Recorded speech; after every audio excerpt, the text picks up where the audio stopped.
ये जो है ये है हमारा MI का Redmi का Y1। अगर डेड कंडीशन में हमारे पास हैंडसेट आता है तो ऐसे कंडीशन में किस किस चीज़ों में प्रॉब्लम होती है वो देखते हैं, चेक करते हैं। अब हम एक बार प्रॉप को रिवर्स कर देंगे और दूसरी तरफ OL आ रहा है, मतलब VPH की जो लाइन है वो ओके दिखा रहा है।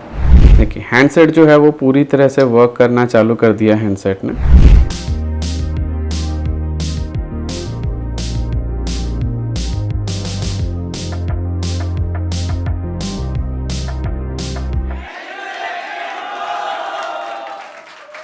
Welcome to AK info YouTube channel.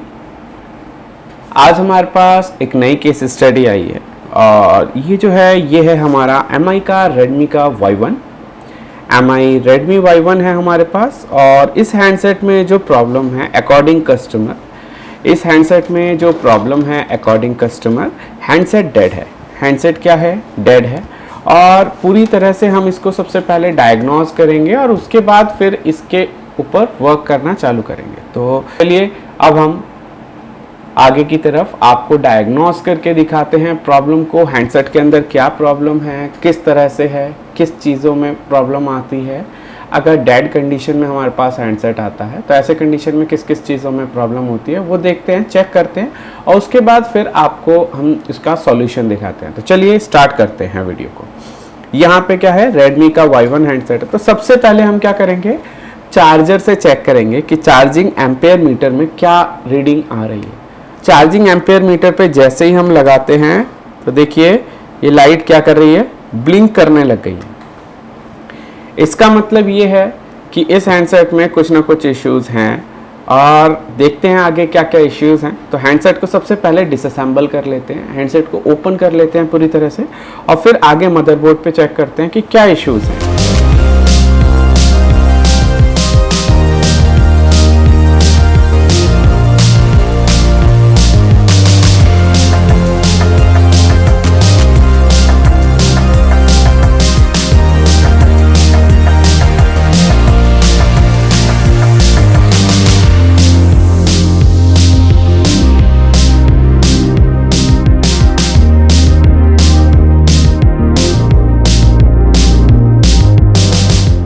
Charging IC पे वर्क करा गया है। यहाँ पे BQ25601 लगी हुई है कंपनी की तरफ से, BQ25601 लगा हुआ है और ये हमारी चार्जिंग IC है। चार्जिंग IC पे ऑलरेडी वर्क हुआ है। तो चलिए आगे की तरफ डायग्नोज करना चालू करते हैं हैंडसेट को। और ऐसी कंडीशन जो मोस्टली रहती है, जैसे कि हमने चार्जर लगाया और लगाते ही फ्लैश लाइट जो है वो ब्लिंक करने लग गई है। एक बार फिर से चेक करते हैं क्योंकि पार्ट्स हमने सारे रिमूव कर दिए थे। तो चलिए देखते हैं शॉर्टिंग कहाँ है, किस तरह से हमें इसको डायग्नोज कर। यहाँ पे हमने बैटरी भी लगा दी है और चार्जर का कनेक्शन भी लगा दिया। देखिए चार्जिंग लगाते ही फिर से लाइट ब्लिंक कर रही है। चलिए इससे आगे की तरफ चलते हैं आप और मदरबोर्ड को डायग्नोज करते हैं कि मदरबोर्ड में प्रॉब्लम कहाँ से है, क्योंकि हमने सारे पार्ट्स रिमूव करके चेक कर लिया ऑलरेडी। चार्जिंग IC पे ऑलरेडी वर्क हुआ है और सबसे पहले हमें क्या करना है, चार्जिंग IC पे वोल्टेज चेक करनी है। जो VPH वोल्टेज है वो आ रही है या नहीं आ रही है। VPH वोल्टेज को चेक करेंगे कि VPH वोल्टेज शॉर्ट तो नहीं है, VPH लाइन जो है ये शॉर्ट तो नहीं है हमारी। चलिए चेक करते हैं। मल्टीमीटर को हमें डायोडा रेंज पे लेना है।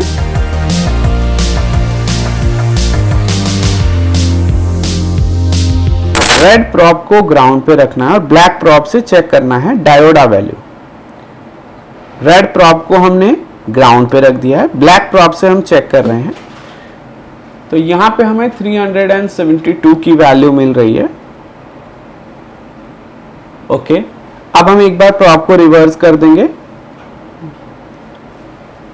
और दूसरी तरफ OL आ रहा है, मतलब VPH की जो लाइन है वो ओके दिखा रहा है। VPH की लाइन जो है उसमें कोई भी शॉर्टिंग नहीं है। वैल्यू दोनों तरफ से एक्यूरेट है। 370 दिखा रहा है एक तरफ और एक तरफ रीडिंग जो है वो OL है, मतलब कि हमारी रीडिंग जो है वो बिल्कुल ओके है VPH लाइन की। ठीक है, तो इसका मतलब ये है कि बैटरी कनेक्टर से लेके VPH लाइन तक हमारा कनेक्शन जो है वो ओके है।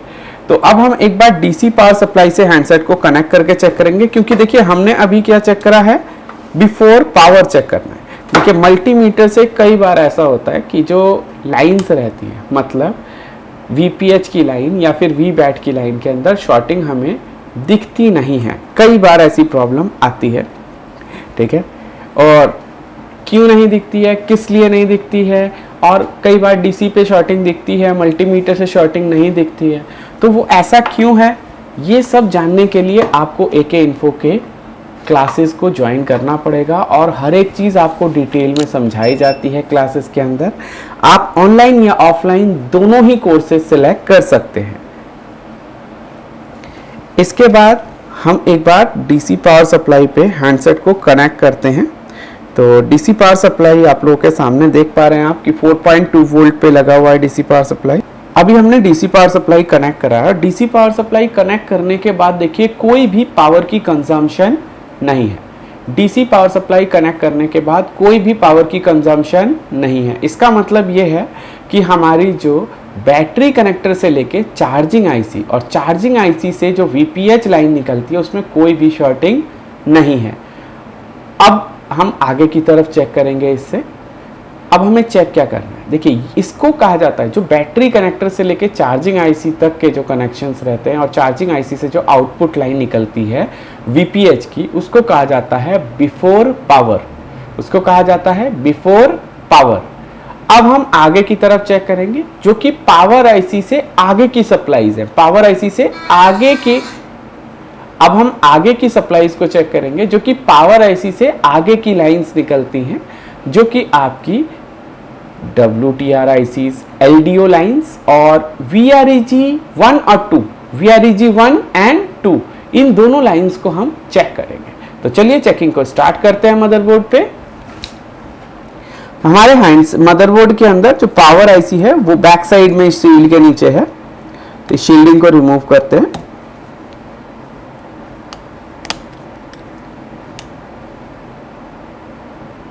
यहाँ पे हमारी पावर IC है। तो चलिए देखते हैं, यहाँ पे हमें बक कॉइल्स दिख रहे हैं। तो इन कॉइल्स के ऊपर सबसे पहले चेक करते हैं कि यहाँ पे शॉर्टिंग तो नहीं है, क्योंकि पावर IC से आगे की भी शॉर्टिंग हो सकती है।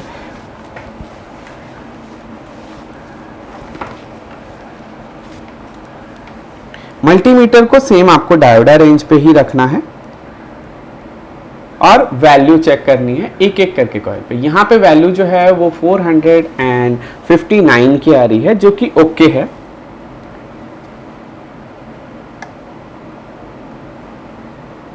$413 ओके है। 368 ये भी ओके है। 363 ये भी ओके है। 428। अब देखिए यहाँ पे जितनी भी लाइंस हैं वो ओके दिख रही है हमें, ठीक है। तो इसका मतलब ये है कि हमारी जो बक लाइंस हैं उनके अंदर कोई भी शॉर्टिंग नहीं है। तो चलिए हम इससे आगे की तरफ थोड़ा और चलते हैं। जो हमारी LDO लाइंस हैं उनको भी चेक करना ज़रूरी है और उनको भी चेक करते हैं 1 बाय 1। 465 इधर की तरफ आपका ग्राउंड रहेगा, ओके ओके। ये भी लाइन ओके है हमारी, ये भी लाइन हमारी ओके है,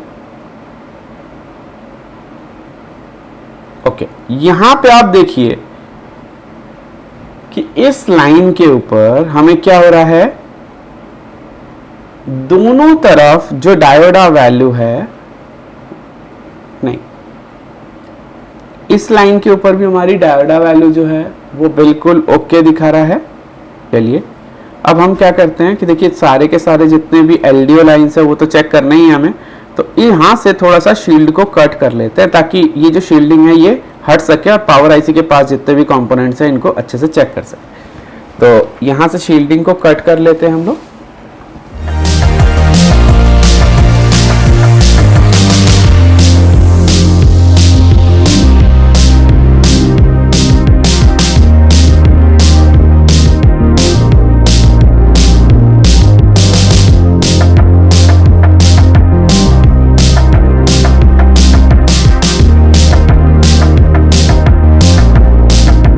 यहाँ पे देखिए कुछ कंपोनेंट हमारे हट गए हैं, तो इनको थोड़ा सा सबसे पहले सेव करना ज़रूरी है।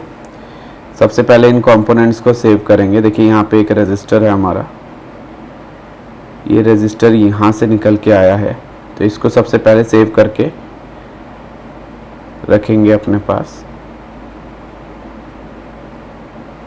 शील्डिंग निकालते हुए हल्का सा टूटा है ये।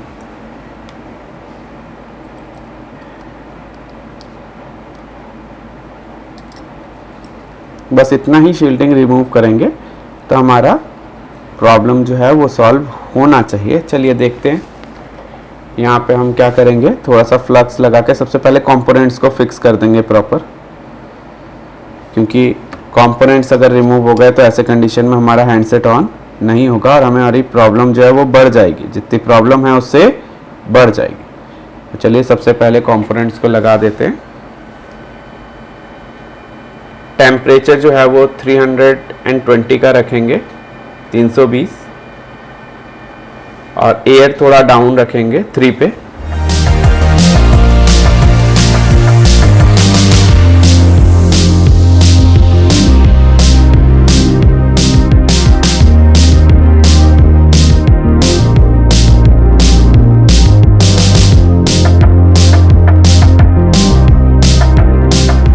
एयर थोड़ा बढ़ा देते हैं क्योंकि कंपोनेंट फिक्स हो गया है।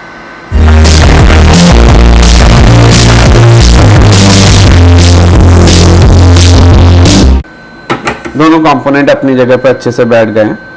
अब हमें आगे की चेकिंग जो है वो करनी है। रेड प्रॉप को ग्राउंड पे रखना है और ब्लैक प्रॉप से चेक करेंगे।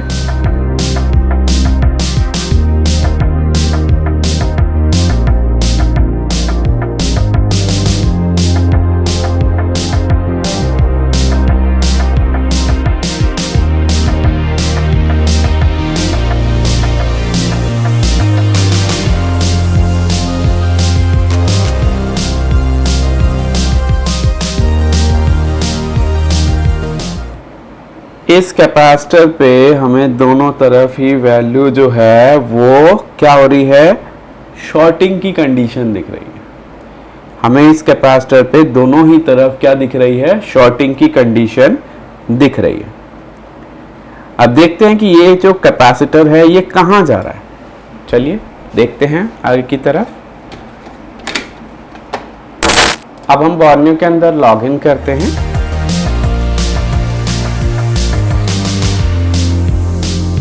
Redmi Y1 को ओपन करेंगे, Y1 का बिट मैप ओपन करेंगे।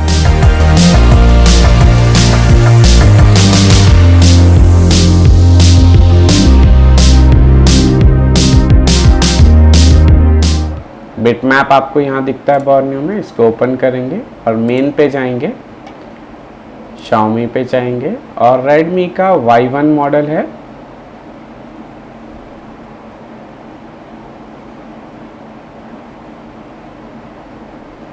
ये रहा Redmi का Y1 मॉडल और इसके बिट मैप को ओपन करेंगे।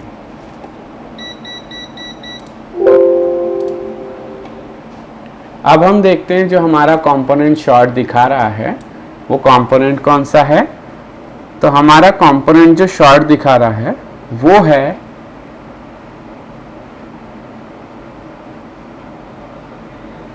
नेक्स्ट, ये वाला कंपोनेंट। तो देखिए ये कौन सी लाइन है, डिटेल्स कुछ भी नहीं दी गई है बिट मैप के अंदर। कनेक्शन जो है ये आगे एक रजिस्टर पे आता है और इस रजिस्टर से ये कनेक्शन जो है ये आगे आपका कहाँ जा रहा है, देखते हैं। ये जा रहा है हमारे इस रजिस्टर के ऊपर और इस रजिस्टर से फिर ये कनेक्शन कहाँ जा रहा है, ओके यहाँ जा रहा है 2 रजिस्टर्स के ऊपर। इसके बाद हम अगर चेक करते हैं, ओके तो ये लाइन हमारी शॉर्ट नहीं होनी चाहिए क्योंकि ये ईयरफोन की लाइन है। और एक और चीज़ कि हम लोगों का ना फ्लैश लाइट जो है ना वो क्या हो रहा है, जल रहा है कंटिन्यू। प्लस यहाँ पे शॉर्टिंग हमने पावर आईसी के पास शॉर्टिंग चेक करी है, लेकिन उसके बाद भी हमें शॉर्टिंग प्रॉपर फाइंड आउट नहीं हो रहा है। तो चलिए कोई दिक्कत नहीं है, हम एक बार क्या करते हैं, रोजिन स्मोक करके चेक करते हैं कि यहाँ पे शॉर्टिंग कहाँ दिख रही है हमें। तो चलिए एक बार रोजिन स्मोक करके देखते हैं, तो उससे भी हमें पता चल जाएगा। चलिए रोजिन स्मोक की तरफ चलते हैं, क्योंकि यहाँ पे कोई भी लाइन्स हमें ज़्यादा ढूंढ के मिल नहीं रही है जो शॉर्ट दिखा रही हो। सारी बक लाइन्स भी ओके हैं, एलडीओ लाइन्स भी ओके हैं, दिख रहा है यहाँ पे पूरा। तो पहले एक बार रोज़न स्मोक कर लेते हैं इस पर। देखिए चार्जिंग आईसी की तरफ हम लोग रोज़न स्मोक नहीं करेंगे। ऐसा क्यों? ऐसा इसलिए क्योंकि हमें जो शॉर्टिंग दिख रही है वो आफ्टर पावर है, बिफोर पावर नहीं है। तो चलिए एक बार हम क्या करते हैं, हैंडसेट को फिर से कनेक्ट करते हैं। हैंडसेट को एक बार इसको हटा देते हैं, बैटरी को।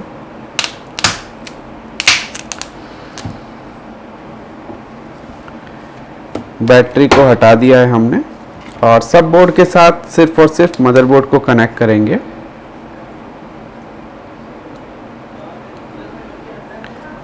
कुछ इस तरह से कनेक्ट कर लेते हैं ताकि आप लोगों को क्लियर दिखे सब कुछ। अब हम चार्जर को इंसर्ट करते हैं हैंडसेट के अंदर। तो हमें एक्चुअल में पता चल जाना चाहिए कि कहाँ पे शॉर्टिंग है हमारे हैंडसेट के अंदर।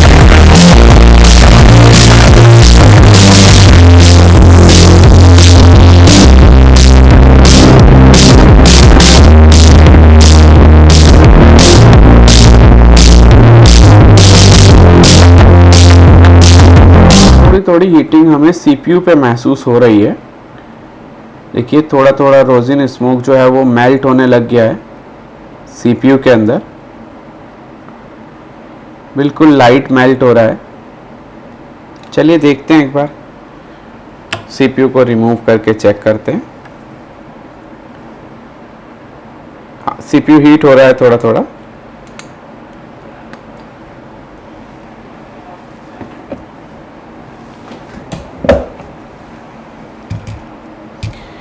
मदरबोर्ड को पीसीबी होल्डर पे लगाते हैं।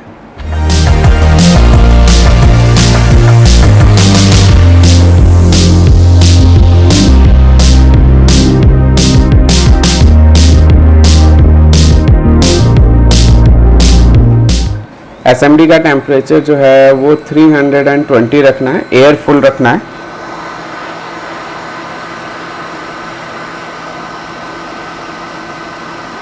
रोज़न ऑलरेडी है तो अब थोड़ा सा फ्लक्स डाल देंगे आईसी के अंदर।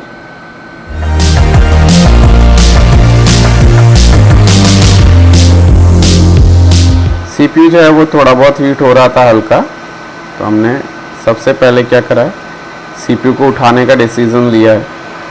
कई बार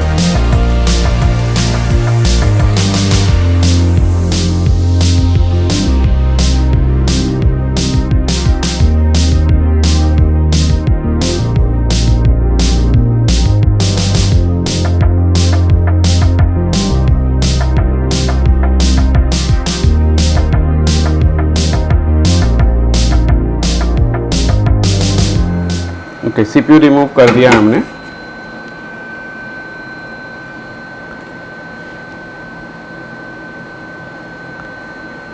शोल्डर को एक बार क्लीन करेंगे अच्छे से। टेम्परेचर जो है आयरन का वो 350 है हमारा अभी।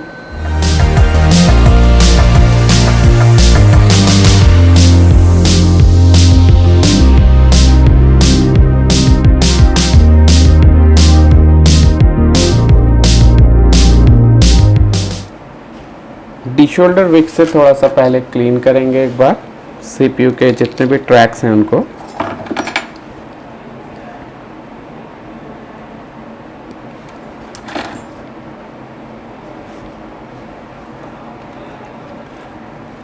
और डी शोल्डर विक में थोड़ा सा रोज़न का यूज़ करेंगे ताकि अच्छे से क्लीन हो जाए मदरबोर्ड पूरा।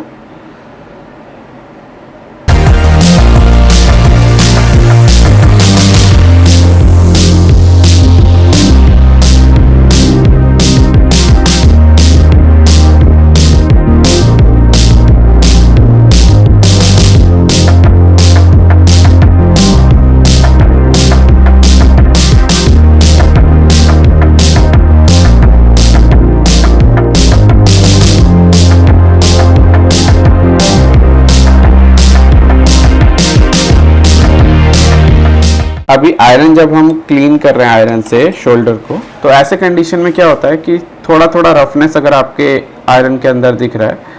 तो जैसे रन कर रहे हैं हम लोग ट्रैक्स पे तो थोड़ा रफनेस आ रही है, क्लीनिंग करते टाइम थोड़ा रफ हो रहा है, तो ऐसे कंडीशन में हम लोग क्या करते हैं कि थोड़ा सा जो लो मेल्टिंग पीपीडी होता है इसको आप क्या कर दीजिए सारे ट्रैक्स के ऊपर लगा दीजिए, ताकि इजीली क्या हो जाए आपके ट्रैक्स जो हैं वो आपके इजीली क्या हो जाए, क्लीन हो जाए स्मूथली बिल्कुल, और बिल्कुल बेस जो है वो फ्लैट हो जाए, आपका ज़ीरो हो जाना चाहिए बेस, बिल्कुल ज़ीरो हो जाना चाहिए हमारा बेस।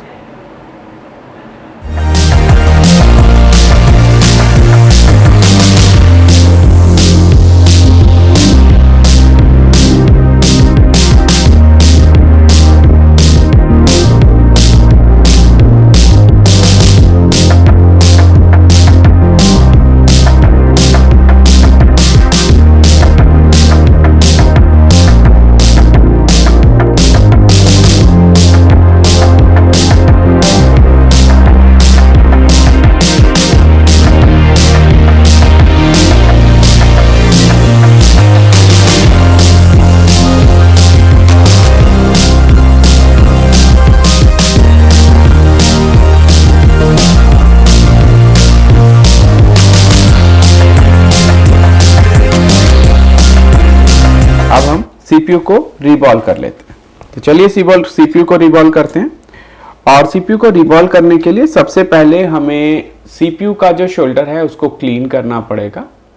तो सीपीयू के शोल्डर को क्लीन करने के लिए हमें जो टेम्परेचर की ज़रूरत है आयरन की वो है 260 के टेम्परेचर पे हम सीपीयू के शोल्डर को क्लीन कर लेंगे आयरन से। बहुत ही इजीली क्लीन हो जाता है शोल्डर।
डीसी पावर सप्लाई से ऑन करना पड़ेगा क्योंकि बैटरी जो है वो सही नहीं है।